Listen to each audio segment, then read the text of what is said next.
பண்ணுவாங்க. இப்போ கவுண்ட் பண்ணி முடிச்சிடுறேன். நான் கேட்ச் ஸ்டாப். நான் சொல்ல மாட்டேன். நான் வந்து 20 செகண்ட்ஸ் கவுண்ட் பண்ணிட்டு வந்துடுவேன். பை. நான் ஸ்டாப் பண்ணுறேன். இப்போ அதுக்கப்புறம் கண்டுபிடிச்சிரு. சரி கண்டுபிடிக்கலாம்.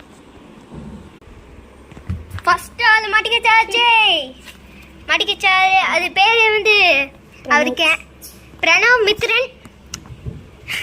Okay okay. எங்கே இருக்கான்?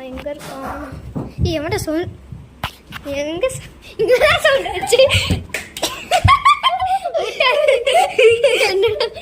எனக்கு இவரோட பேர் தான் பல்லு தொங்குற பணம். பசு. சரி பாய். கட்ட நெக்ஸ்ட்